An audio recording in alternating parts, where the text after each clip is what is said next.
오늘 본문에서 보셨듯이 이 솔로몬이 지지 기반이 안정되자 건축을 했습니다.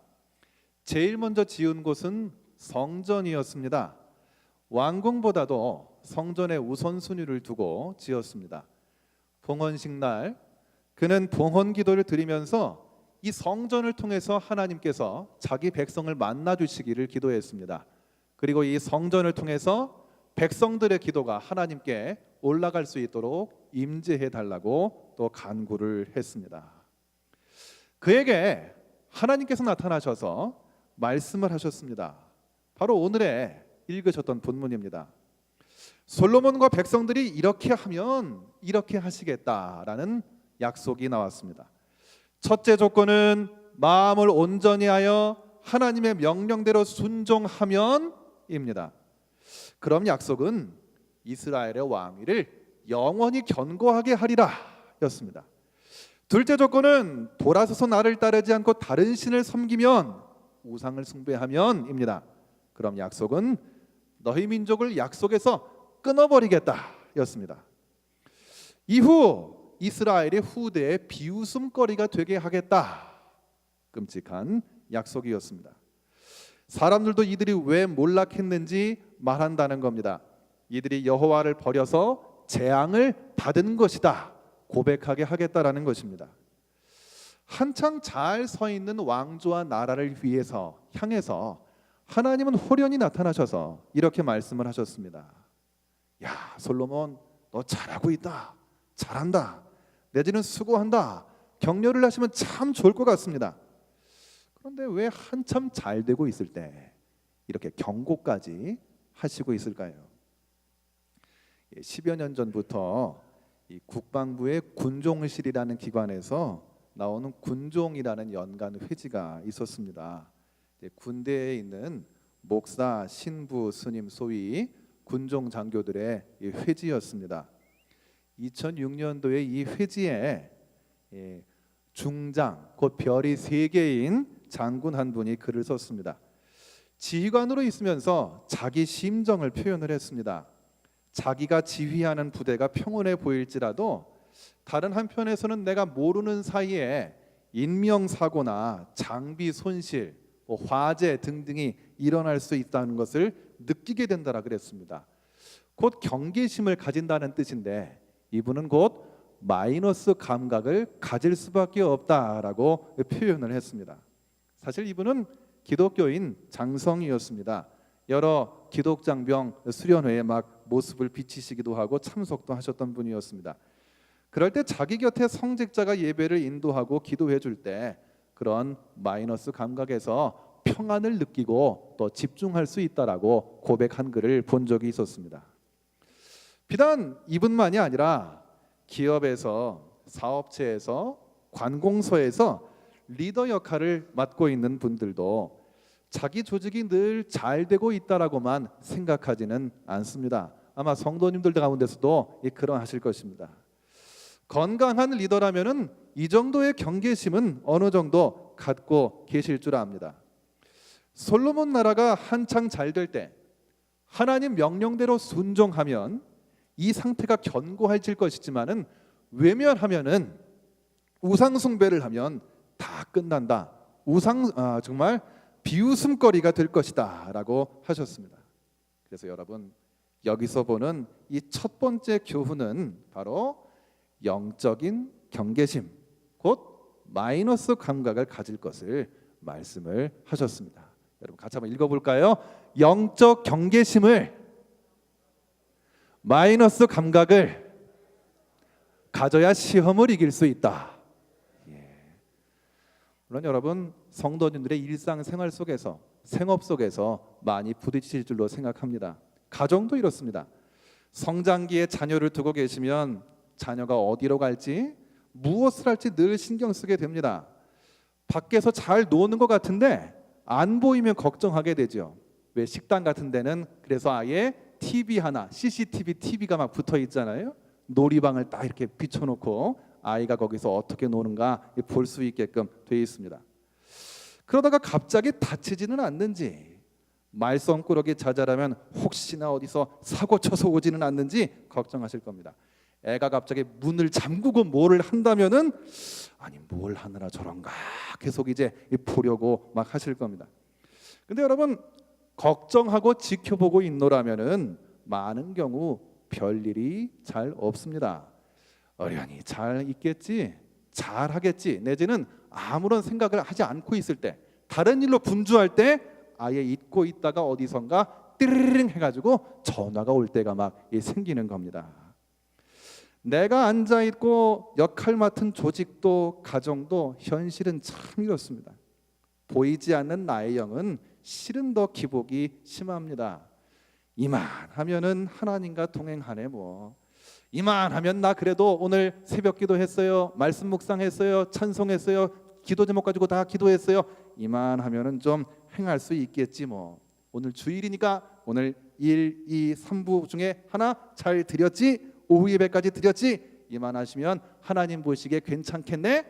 이제 그러다가 사탄은 꼭 허점을 콕 찌르면서 노리게 되는 것입니다. 여러분 그러면서 우리가 예배를 통해 쌓았던 단정했던 마음이 좀 흐트러지게 되고 염려로 분노로 그냥 불화로 이렇게 그냥 그르치게 될 때가 실은 생깁니다. 여러분 정말 영적인 경계심을 우린 솔로몬을 거울로 해서 꼭 정말 잊지 말아야 되겠습니다. 이후 솔로몬의 행적이 오늘 읽지 않았지만 10장과 11장에 계속 나옵니다. 그런데 치적이 계속 될수록 어두운 그늘도 계속 내립니다. 10장은 스바 여왕이 나왔습니다. 솔로몬의 명성이 하도 자자하니까 귀빈으로 찾아온 겁니다. 질문하는 요지가 이것이었습니다. 결국은 저 사람 아버지 덕인가? 본인 능력인가? 솔로몬의 명성 누구 덕인가? 였습니다. 그런데 10장 9절에 보면은 이렇게 말합니다. 같이 한번 읽겠습니다. 두 번째입니다. 시작. 당신의 하나님 여호와를 송축할지로다. 여호와께서 당신을 기뻐하사 이스라엘 왕위에 올리셨고 여호와께서 영원히 이스라엘을 사랑하심으로 당신을 세워 왕으로 삼아 정의와 공의를 행하게 하셨도다 하고 거기까지만요. 스바 여왕이 높이는 것도 당신의 하나님 여호와였습니다. 솔로몬 명성 배후에는 지혜가 있고 그의 지혜는 하나님께서 내려주신 것임을 이방의 여왕이 인정하고 있습니다. 하나님이 지혜 주셨다 함을 스바 여왕의 말을 하고 예찬을 했습니다. 근데 정작 솔로몬은 조금씩 잊어가고 있는 겁니다.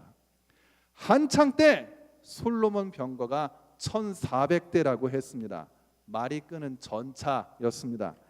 기마병은 12,000명이었습니다. 전차 한 대를 말 2마리가 끈다 계산을 한다면 말 숫자가 더 많아지겠지요. 이스라엘 땅 12지파로부터 말을 끌어모은다는데 한계가 분명히 있습니다. 그래서 애굽에서 말을 수입합니다. 말을 수입하고 갖춰놓으니까 실력을 보고 주변 민족들이 또 그 말을 도로 팔아달라고 또 요청을 하겠지요. 그래서 성경에 보면은 헷사람의 왕, 아람 사람의 왕들에게도 수출을 했다라고 나옵니다. 헷사람, 여러분 뭐 최초의 철기 민족이라는 스키타이 민족을 헷사람으로 옛날 성경에 표현을 했습니다. 아람, 오늘날까지도 있는 그 시리아입니다. 아주 활발했던 이 시절이 나오고 있습니다. 근데 보세요. 하나님은 일찍이 신명기에서 말씀을 하셨던 겁니다. 아까 그 두 번째 성경 구절에 나왔는데요. 병마를 많이 두지 말 것이요 병마를 얻으려고 그 백성을 애굽으로 돌아가게 하지 말 것이니 말하고 병거를 많이 두지 말라라는 겁니다. 솔로몬은 근데 어느새 성경에서 율법에서 하지 말라고 한 것을 하고 있습니다. 국방을 말들에 의지하고 병거에 의지하다 보니까 교역하고 외교에 또 의존하게 됐습니다. 겉으로 보기에는 항상 승승장구했습니다. 그런데 결국은 하나님보다 더 이것들을 의지하게 되고 만 것입니다. 솔로몬이 이렇게 넘어가는 동안 귓가에 어떤 소리가 안 들렸을까요? 오히려 귀빈으로 찾아왔던 이방 여왕 스바 여왕은 오히려 말을 했습니다. 당신의 하나님 여호와를 찬양한다라고요. 정작 솔로몬은 그럼요 기억한다 하면서 그의 행동은 서서히 이를 잊어가고 있는 것입니다. 안중에 없게 된 겁니다. 경고하는 표시가 보이면은 이내 귀를 기울여야 됩니다. 여러분, 저도 생활해 보다 보니까 학교들을 졸업을 하면 할수록 성년을 넘어서서 조금씩 더 성인이 되면 될수록, 장년이 되면 될수록 한 가지 공통점이 생깁니다. 제 주변에서 저를 대하는 분들도요, 뭐 하지 마세요, 하지 말라, 그러면 안 됩니다, 안 돼, 이렇게 하는 말을 덜 듣게 되더라고요. 그런 말을 해도 또 언성 높여서 말하는 분은 또 전혀 없어져요. 자녀들이 더 커갈수록 실은 그렇습니다. 실은 오래전에 제가 해외에 나가서 좀 생활을 한 적이 있었습니다. 독일에 나가서 생활을 했는데 제가 다녔던 교회 담임 목사님 사모님의 그 도움을 좀 처음에 받았습니다. 어학원을 구하는 일, 뭐 집을 구하는 일, 사람을 만나는 일, 버스 노선 하나하나를 물어보는 일 등등에 대해서 이제 막 여러 여쭤도 보면서 지냈습니다. 제 나름대로는 물어보면 신세지는 거니까 내 나름대로 찾아야지 해가지고 막 나름대로 머릿속에 넣었습니다. 근데 이분이 슬며시 얘기할 때가 있어요. 그건 이렇게 타세요, 거하고는 여기가 더 좋아요, 이런 식으로 말을 했어요. 근데 제 생각과 좀 달랐거든요. 제 나름대로 알아서 하는데요, 더 얘기를 안 해요. 시간 지나고 보니까 그분이 슬며시 했던 말이 다 맞는 거더라고요. 제가 아무리 용을 쓰고 뭘 찾고 뒤지고 다 하더라도 현재 경험은 역시 생활해 본 분이 알게 되는 거를 제가 많이 겪었습니다. 하지 말라라는 말을 크게 하는 사람들이 갈수록 없습니다. 근데 그대로 되더라고요. 한 가지 느꼈습니다. 인생의 경고는 희미하게 들립니다. 하지만 지나고 보면은 들어맞습니다. 알아차리면 때는 이미 늦었습니다. 청년에서 장년으로, 청소년에서 청년으로, 성인으로 이행을 할 때 많이 느끼게끔 됩니다. 오늘 이 솔로몬의 이야기 속에서도 두 번째 교훈은요, 하나님의 경고는 희미하게 들리지만 결국은 맞습니다 라는 겁니다. 같이 읽어보겠습니다. 2번을요. 하나님의 경고는 희미하게 들리지만 결국은 맞다. 그렇습니다. 훗날 솔로몬은 경고를 잘 듣지 못했습니다. 그러자 현재의 부는 재앙의 시작이 되고 말았습니다. 먼저 이제까지 건축을 많이 했는데 노예와 평민들을 많이 동원을 했습니다. 세금도 징수를 했습니다. 여기서 백성들이 원성을 하기 시작했습니다. 여로보암하고 열 지파가 들고 일어나게 되는 원인이 됐습니다. 여러분, 알고 보면 사실 이스라엘 민족의 뿌리는 누구였습니까? 아브라함, 이삭, 야곱. 그 이후에는요 400년 동안 애굽에서 노예살이 했었던 히브리 족속이었습니다. 노예 생활이 그냥 조상들의 경험이었던 사람들입니다. 근데 그들이 왕을 세운 다음에 일꾼들을 불러서 일으켰습니다. 그리고 또 막 일을 많이 시켰습니다. 노예를 부렸습니다. 말씀이 실종이 돼서 그랬습니다. 이후 이 이스라엘 나라들이 둘로 쪼개졌어도 나라가 망하니까 다 포로로 끌려가서 노역에 동원됐습니다. 남의 눈에 피눈물을 나게 했다가 도리어 내 눈도 피눈물을 흘리게 되고 말았습니다. 여러분, 부유할 때에도 우리들이 이 말씀을 꼭 기억해야 되겠습니다. 우리 같이 한번 디모데전서 말씀을 같이 한번 읽어보겠습니다. 시작. 부하려 하는 자들은 시험과 올무와 여러 가지 어리석고 해로운 욕심에 떨어지나니 곧 사람으로 파멸과 멸망에 빠지게 하는 것이라. 여러분, 귓가에 희미하게 들려도 하나님의 경고는 들은 바로 그때 행동에 옮겨야 됩니다. 솔로몬이 말기에 타락했으면 성경을 읽어보면 아시게 됩니다. 아마 이 다음 주 이 자리 설교 말씀 주제일 겁니다. 그런데 언제부터 타락하기 시작했는지는 이 본문의 행간 속에 다 스며들어 감추어져 있습니다. 알고 보면 가장 성공했을 때부터 시작이 됐습니다.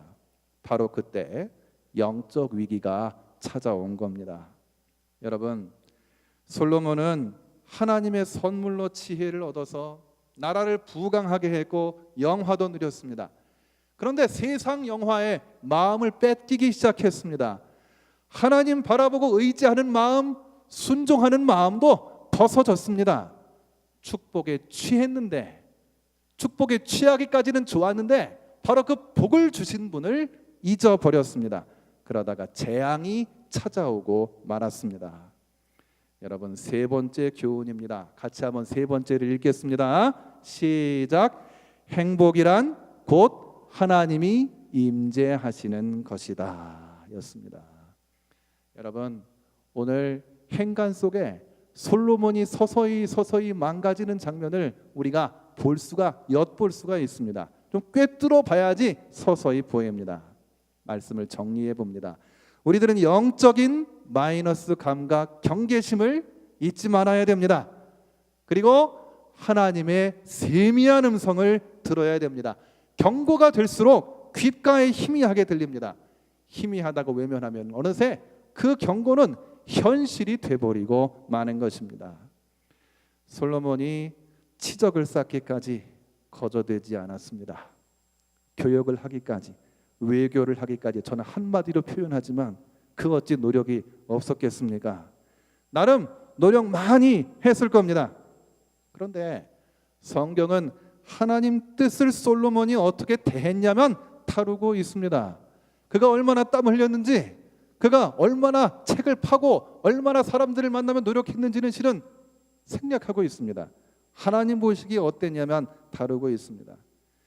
이 본문을 가지고 말씀 준비를 할 때 실은 부담감이 앞섰습니다. 이 예배를 드리고 성도님들 세상을 향해서 나아가십니다.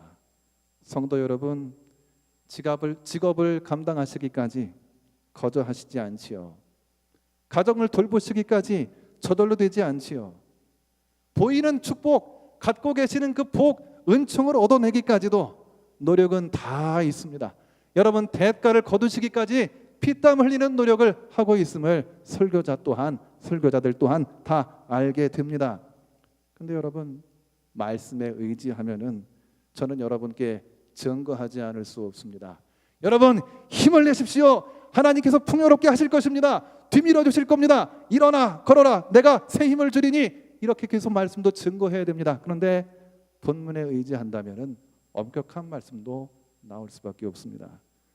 가시적인 행복이 많은 그때 영적인 위기가 틈을 탄다고요.